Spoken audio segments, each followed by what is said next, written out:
A while ago, I became fascinated. Could you predict the future? Clearly, it would be a lot of money if you're able to predict the future.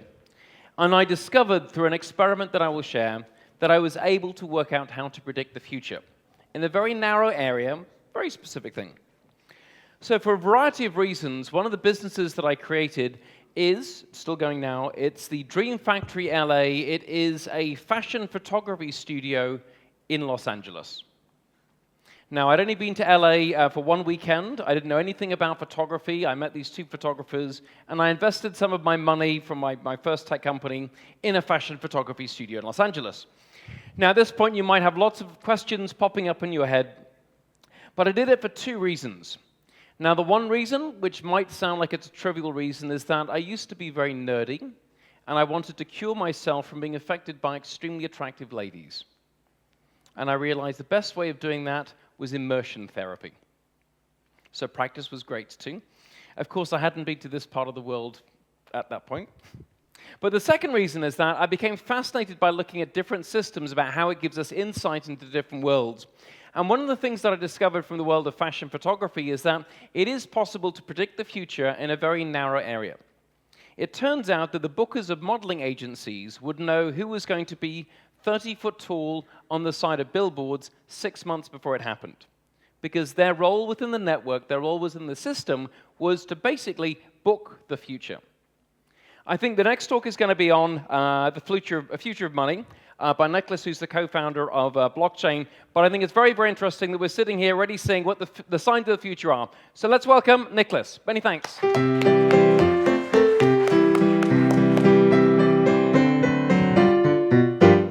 Thank you. That's the first time I've ever been introduced with a band, so that is a really nice touch. Thank you very much for inviting me to Bulgaria. It's my first time here. I'm here to talk about a really important topic. Most of the people in this room will spend their entire lives in the pursuit of money, and a question I've been seeking an answer to is what really creates value for the age of the internet. And I'm here to share with you a really critical computer science innovation that is at the forefront of probably the most important technical developments happening across the world, period. So my name's Nicolas Cary. I co-founded a company called Blockchain. We're the world's leading Bitcoin software company. So we build wallets, iOS, Android, and web experiences that allow people to send, receive, and secure digital value. We also have a website called blockchain.info, which is the world's most popular Bitcoin website. The data from that property is used by Reuters and Bloomberg and many others to chart markets and look at currency velocity on the largest distributed computing project in the world. And the core of our company is our developer platform. So enterprises and software programmers all over the world can build incredible applications on top of the Bitcoin protocol. So without further ado, I want to introduce to you this topic. Imagine a world with completely frictionless transactions. A world where you can send value from a fly fishing lodge in rural Patagonia all the way to Singapore instantly, basically for free. So I travel a lot. Just in the last few weeks, I've had about 7 transatlantic flights. I take a lot of photography everywhere I go, so most of the pictures you'll see in this presentation are from that. And I want to bring that point up because it'll be important later when I talk about digitization. So what we're really focused on doing is building a global and open payments platform for everybody in the world. So what is the blockchain? There's a conversation happening all over the planet, in New York, in Singapore, in Hong Kong, in London, in South America, and everyone wants to take advantage of this incredible innovation, but they really don't understand what it really means. So I'm here to demystify a little bit of some of the things you may have heard about, and also talk today about the world's most reliable blockchain, which is the Bitcoin blockchain. And it's been running for 7.5 years without interruption, 365 days a year, securing assets and allowing people to frictionlessly send value across the world instantly, basically for free. Now, everybody in this room uses transaction networks every single day of their lives. Visa, Amex, PayPal, MasterCard, and many others. These transaction networks have 3 properties. They have currencies that run on top of them. They have a trusted ledger, which tracks who owns what to whom. And then they have settlement with a high degree of certainty. So once you have those things, you have a transaction network. But the Bitcoin blockchain is really special, and it's completely different than all the other transaction networks that have ever existed. So what is the blockchain? The blockchain is basically a spreadsheet in the cloud. Instead of there being one copy, though, it's distributed equally all over the world and maintained by volunteers. What's important about that is this database stays in a constant state of consensus. And this is a really big deal. In computer science, this was known as the Byzantine generals problem. Once this was solved, we've created an incredible opportunity to reinvent the way we think about moving value around the world. When an update happens to the Bitcoin blockchain, instead of it happening in one place, it gets simultaneously copied to all of these independent copies of the Bitcoin blockchain. So if that doesn't sound super fantastic to you yet, let me explain why this is important. If a meteorite hits a Visa processing center in Luxembourg, payments across Europe will be disrupted for days. If a Bitcoin mining facility that manages one of these copies of the database burns down, the entire network keeps running simultaneously as if nothing happened. This type of architecture is incredibly robust, and it's really, really important to understand the difference. Anyone in the world can write to this database, and once an update has happened, nobody in the world can reverse the transaction. It's what's known as an immutable record-keeping system. So, what is Bitcoin? Bitcoin is not a company. It's not centrally controlled. It's not proprietary. It's a protocol for digital value transfer, and it lives all over the world. It's a payment system that's based on peer-to-peer technology. Many of you use Skype in this room, and that lets you make phone calls to anybody in the world instantly, basically for free, without the need for a telecom in between that. Bitcoin is the same thing. It replaces your need for banks. So, if you've never seen a Bitcoin transaction, this is what it actually looks like. Anyone in the room right now can go to the App Store on Android or iOS, download the blockchain wallet. It's free, it's open source, and with 10,000 lines of computer code, you can replace the need for your bank. Let that sink in for just a second. With 10,000 lines of computer code, you can be your own bank. So when you sign up, you need an email address and a password, and then you can get a Bitcoin wallet. And you can show an address to anybody in the world. Just like if I wanted to send Daniela here an email, I would need to know her email address. In Bitcoin, you get a Bitcoin address, and you can share it with all. And it's like a routing number to your wallet. So you can show it to someone, and then they can send you money. When a transaction happens, it gets sent to that big spreadsheet in the sky with all the copies all over the world updating the database. This is a live feed of the Bitcoin network right now. Every single week, hundreds of millions of dollars of transactions are happening across this network. Sometimes they're very small, sometimes they're very big. But you can see that the number of transactions week over week is growing because more and more people are taking advantage of a frictionless transaction network that allows you to send value anywhere in the world instantly, basically for free. So, the history of Bitcoin is wild and speculative and has a lot of interesting points. I'd recommend you read a book by Nathaniel Popper, who's a New York Times bestselling author, called Digital Gold. He'll cover it. What's important to know is it started as a software project by some computer scientists. We don't really know who they all were, but it's kind of irrelevant. They published the code publicly, and lots of developers around the world have been contributing to this code base over the last 7 years.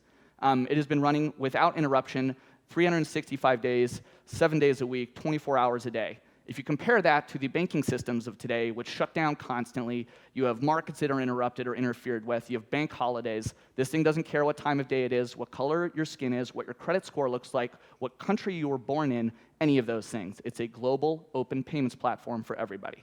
So in short, there's been a huge amount of growth over the past 7 years. It went from being something that was just interesting to some distributed computer science experts and cryptographers. It's now that's something that anybody in the world can use. The economics of Bitcoin are particularly fascinating. As a currency, the currency supply has a fixed amount. So it's frequently referred to as digital gold. It's actually quite a special innovation. We created digital art. Each piece of Bitcoin is perfectly unique, and they're impossible to counterfeit. The number of coins that will come into circulation are regulated by the laws of mathematics. This is very different than the currencies we rely on today.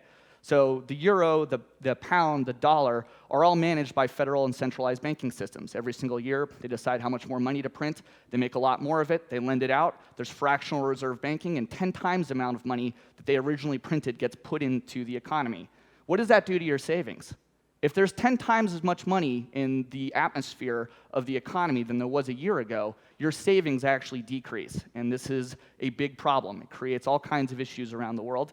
But Bitcoin is essentially a reaction to this. It's a different way of thinking about value creation. So the way it works is anyone in the world can download a piece of software, run it on their computer, and keep track of one of those copies of the database. You can basically track the Bitcoin blockchain. When you do that, you are volunteering your computing power, and you're being rewarded with newly minted Bitcoins. So it's participatory. Understand money is a really big deal. So I'm going to stop for a minute and talk about this, and I realize I'm going to be running a little short on time. But If we were to invent a perfect form of money for the age of the internet, you would want your money to have certain properties. So if I pull out the money in my wallet today, I have all this paper money from different places. It's kind of silly. It has pictures of old dead people on it. Nobody knows who they are. It's nominated in all these fancy different numbers, and I can't use it when I cross different borders. I have to exchange it. I lose money everywhere I go. So if I wanted to invent a form of money for the age of the internet, what properties would I want that money to have? Well, I'd want it to be easy to divide and recombine. I'd want it to be counterfeit-proof. I'd want it to be fungible. I need to be able to send tiny amounts of it. And importantly, I need it to be digital. Most importantly, and what will end up probably being most controversial about Bitcoin, is that the supply of this currency is fixed. So there's a limited amount of Bitcoin that will ever come into creation, and it'll be mined by the year 2144. So economists will be debating this for the next century. But there's a good reason for this. We don't use grains of sand as a form of currency. We don't use molecules of air because there's an unlimited amount of them. Scarcity and value create markets, and that's why Bitcoin's particularly special. So where are we today? I care less about the daily value of Bitcoin than I do the transaction volume, and you'll see here a chart of the number of transactions that are happening week over week on the Bitcoin blockchain. The entire network is roughly worth about $6.2 billion today. So it's the world's first scarce digital commodity. It's borderless and frictionless, and it has zero counterparty risk. Anyone in the world can start to accept Bitcoin, and when you do, you get 100% of the value of the transaction. Visa, MasterCard, PayPal, they all take fees. They take base fees, and then they charge you 4x fees. They have minimum account balances. There is none of that in Bitcoin. It is literally like me handing you cash, except it's purely digital. So what is the scope of this? There are $7.7 trillion of annual credit card transactions that cost consumers hundreds of billions of dollars. In the United States, 20.1% of US households are actually underbanked, and 10% are unbanked entirely. But that doesn't compare to the 2.5 billion people around the world that don't have access to any financial services whatsoever. What do they have, though? They have smartphones. So what if the two kids' parents have access to a better financial system than the hedge fund managers in Canary Wharf, because they have access to a global open financial network that doesn't take fees, that allows them to transact instantly with anybody else in the world? If you don't think this financial situation is a problem, I can tell you today it's faster for me to FedEx this podium from here to New York City than it is for me to wire $10,000. That's crazy, okay? So we can do better. So let's think about it. In the last decade, everyone that used to take pictures would have to develop their photography. Now, no one who's born is going to know what that means. They just take pictures with their smartphones, they send it to the cloud, and it gets broadcast to all their friends, and Kodak is bankrupt. We used to go to Blockbuster to rent movies. Now we can digitally download and instantly receive any type of content on any device instantly, basically for free. And Blockbuster is bankrupt. Same thing with the postal system. So don't have your head stuck in the sand on this. Money can be digital too. So what is Bitcoin to me? Bitcoin is an open invitation for anyone to participate in a way to create an open financial network for all. So what's next? Bitcoin is just the beginning, so prepare to put on your thinking caps. Once you have a transaction network that can basically never be reversed and anyone in the world can write to it, you can actually use that for more than just money. Money is a prototype. What you're really talking about is a digital asset. But once you can link a digital asset to physical ones, like diamonds, like property rights, like leases to a home or a car, you can actually track those on a global ledger. And asset tracking is going to be huge on the blockchain. Store of value is a really exciting one. There are lots of places in the world where you have corrupt financial systems, weak trust in institutions, capital controls. Think countries like Argentina, Greece, or Ukraine. Well, Bitcoin can act as a store of value and a currency hedge against volatility. Smart contracts are incredibly exciting. This is the ability to program money and set conditions on it. So I'm going to show a quick video. It's about 1.5 minutes, and it's worth showing now. The digital world is a part of our It'll DNA sum it up. now. It's how we share our experiences, how we consume our entertainment, how we stay in touch with our loved ones. This is how we used to send letters, to travel, to make phone calls and shoot movies. Mankind invented software and technologies, breaking every distance, border, difficulty, and pulling the world instantly closer together. But what about banking? Think about it. Billions of people in the world have no access to financial tools. Borders and the system create barriers. We trusted banks, but they collapsed time and time again. They take hundreds of billions in fees from us. Bitcoin doesn't care where you're born, what color your skin is, or where you are in the world. It's an open network. It's maintained equally by people all over the world. Anyone can verify the transactions, and it happens instantly. For just a few cents, you can send any amount of money to anywhere in the world.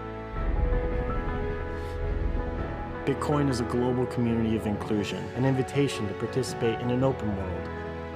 Join us today, start a Bitcoin wallet, and help us shape the future.